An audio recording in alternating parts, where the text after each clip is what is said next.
अच्छा नाज़रीन, बाज़ राय का ये कहना है कि पसपर्दा क़ुव्वतें इमरान खान के साथ बराह रास्त मुज़ाकरात कर रही हैं और अब ये मुज़ाकरात जो है वो काफ़ी आगे बढ़ चुके हैं। उनका कहना ये है कि इमरान खान की बहनें भी इमरान खान पर जोर दे रही हैं कि वो फिल वक्त जेल से बाहर आ जाए, उसके बाद बाकी चीज़ें बाद में देखी जाएंगी। और नाज़रीन, ये बाकायदा एक सिर्फ इमरान खान को कन्विंस करने वाली बात नहीं है, बाकायदा एक फ़िलॉसफी मौजूद है, एक पूरी थ्योरी मौजूद है कि ये भी एक पॉलिटिक्स की थ्योरी है कि अगर इमरान खान एक मरतबा बाहर आ जाए और बाहर आके वो सब कुछ अंडू करके रख दे जो इन 2-2.5 सालों के दौरान वतन अजीज़ के सिस्टम को तार तार करके जो नुकसान पहुंचाया गया है उसको बाहर आके ठीक करें। क्योंकि जैसे इमरान खान ने जेल से बाहर कदम रखा, मंजरनामा बिल्कुल फ़र्क होगा, मंजरनामा बदल के रह जाएगा। अब नाज़रीन, मसला क्या है? मसला ये है कि इमरान खान जेल से निकलकर चुप बैठने के लिए तैयार नहीं, ये वो मसला है। नाज़रीन, बार बार आपकी खिदमत में अर्ज करता हूँ और यही इमरान खान की रिहाई में इस वक्त सबसे बड़ी रुकावट है। आज जेल में इमरान खान से मुलाकात के बाद उनकी बहनों ने बताया कि इमरान खान को कहा जा रहा है कि आइन की बालादस्ती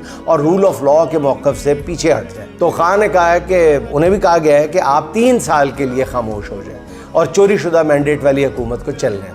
जिस पर इमरान खान ने कहा कि 3 साल तो क्या, वो वक्त के यजीद के सामने 3 मिनट भी चुप नहीं रहे। इमरान खान ने कहा कि जिन्होंने 9 मई की CCTV फुटेजेस चुराई वो मुझसे माफ़ी मांगे। खान से माफ़ी का मुतालबा किया जा रहा है। खान कह रहा है कि जिन्होंने फुटेजेस चुराई है वो मुझसे माफ़ी मांगे। कप्तान ने कहा कि पाकिस्तान में एक बड़ी तहरीक शुरू करूँगा जो आइन और कानून की बालादस्ती की तहरीक होगी। अब नाज़रीन, आप खुद अंदाज़ा लगा लें कि इस बेमिसल, खुददार और खौफनाक हद तक बहादुर आदमी की 5 जून को ज़मानत होगी या नहीं।